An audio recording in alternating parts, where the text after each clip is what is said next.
Nous avons tous nos limites. Nous sommes tous humains. Pourriez-vous atteindre le point où vous ne pourriez plus continuer à être président? Oui, je pense que oui. Comme tout le monde. Parce que nous sommes des gens comme les autres. Vous pourriez arriver au point où vous devriez passer le relais à quelqu'un d'autre? Oui, bien sûr. L'année prochaine, dans les années, ou après la guerre. Vous continuerez donc jusqu'à ce que la guerre... Oui, nous la terminerons. Nous devons la terminer, et nous devons en finir avec lui. Je pense que c'est très important pour notre peuple, notre pays. En finir avec Vladimir Poutine? Oui. S'il y a de telles questions venant de quiconque en cette période d'état de guerre, concernant la légitimité du président de l'Ukraine, ce sont des ennemis de l'Ukraine. Nous devons comprendre ceci parce qu'ils diffusent de fausses informations de façon très claire et totalement irresponsable. Comme Obenichenko l'a dit plus tôt, très justement, ce ne sont pas les ennemis extérieurs qui sont dangereux, mais les ennemis intérieurs.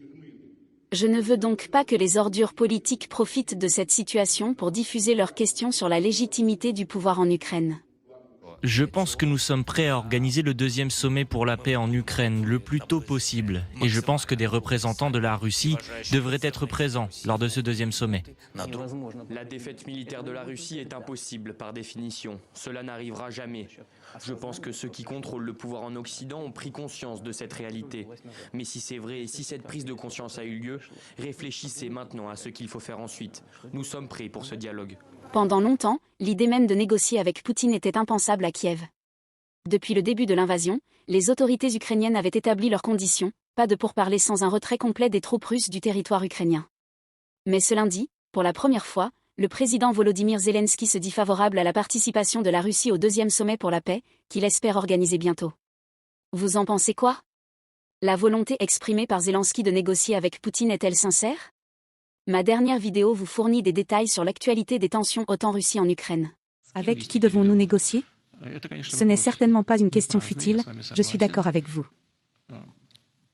Bien sûr, nous sommes conscients que la légitimité du chef de l'État actuel est terminée.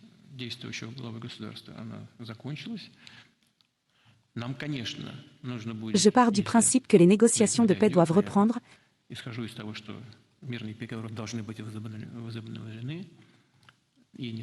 fondées sur le bon sens plutôt que des ultimatums. Mais si nous arrivons jusque-là, nous devrons ensuite savoir avec certitude avec qui nous pourrons et devrons travailler pour parvenir à la signature de documents juridiquement contraignants. En ce sens, nous devrons être pleinement convaincus que nous négocions avec des autorités légitimes. Ce sont les Ukrainiens eux-mêmes qui doivent répondre à cette question, avant tout, je pense, au niveau du Parlement, de la Cour constitutionnelle ou d'autres institutions.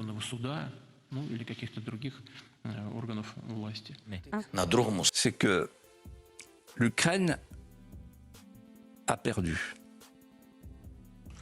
Tous les politiciens le savent et le cachent aux Français. Les militaires le savent et ne le disent pas, ils sont tenus à, c'est la grande muette, à l'obligation de réserve. Mais nos politiciens et nos gouvernants le savent, Emmanuel Macron le sait.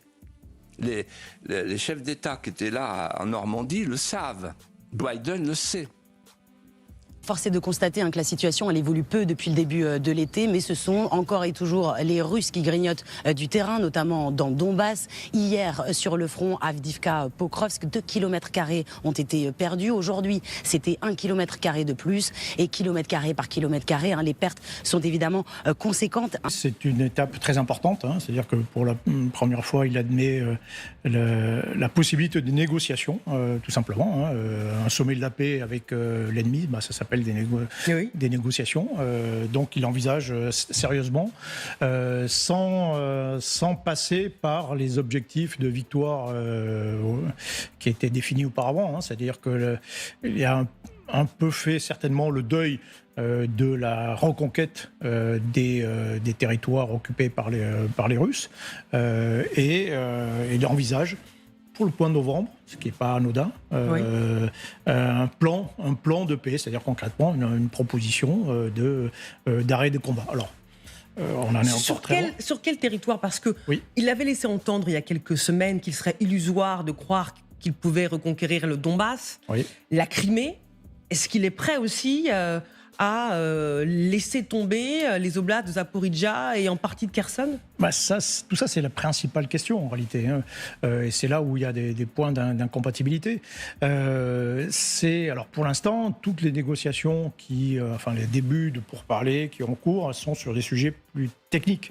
C'est-à-dire qu'on essaie de construire un peu un processus de paix, c'est-à-dire par en bas. Donc on va travailler sur la liberté de navigation en mer Noire, sur les échanges de prisonniers, sur des choses comme ça, avant peut-être d'arriver à l'idée au moins d'un cessez-le-feu ou d'un armistice. Mais sur quelle base? Ça, c'est là évidemment qu'est le point sensible. Du côté russe, Poutine l'a dit très clairement, il ne cédera à rien pour l'instant. En tout cas, rien des territoires qui ont été conquis, dont on rappelle qu'ils ont été annexés officiellement par la Russie. Ils font officiellement, du point de vue russe, font partie de la Russie. Et donc, il n'est pas question pour Vladimir Poutine de céder quoi que ce soit là-dessus.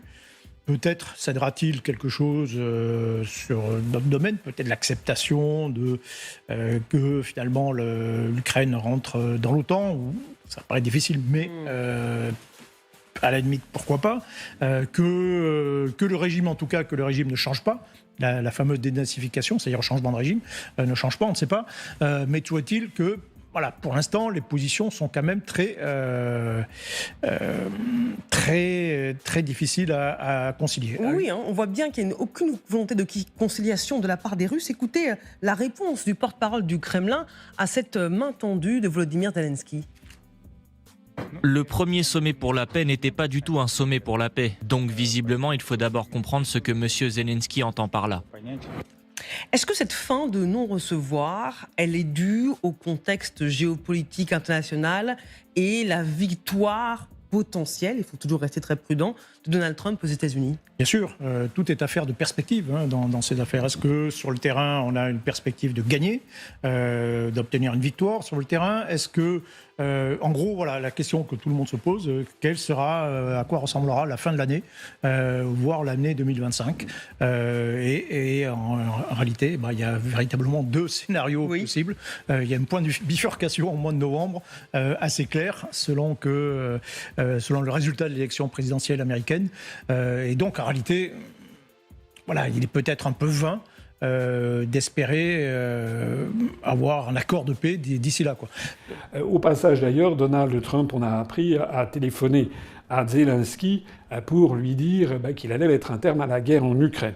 J'ai d'ailleurs trouvé assez étonnant la presse française, c'est un petit détail, mais j'ai lu toute une série d'articles, je pense qu'ils ont repris une dépêche AFP, assez incroyable, puisque le verbe qui était utilisé, c'était Donald Trump promet à Zelensky la fin de la guerre en Ukraine. Mais je ne crois pas que ça soit exactement ce que souhaite Zelensky. Zelensky ne souhaite pas que la paix arrive au plus vite. Zelensky souhaite que la Russie soit battue, ce qui est tout autre chose.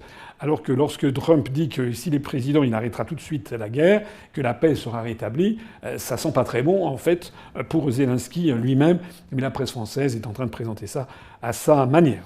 Si Trump est élu président des États-Unis, il a des défauts considérables, il a des prises de position sur toute une série de sujets qui sont, vus de France en tout cas, qui sont quand même assez difficiles à accepter ou à admettre, mais il a aussi quand même l'immense mérite de s'opposer au Deep State, de vouloir obtenir la paix en Ukraine et face à la Russie, de s'opposer en fait à la mainmise des oligarques sur les États-Unis, en fait de s'attaquer directement au Deep State. En fait, Donald Trump est l'allié objectif des BRICS, c'est-à-dire de tous ces peuples du monde qui se reconnaissent dans les BRICS, c'est-à-dire de tous ces peuples qui ne veulent pas que l'on en finisse avec les États-nations.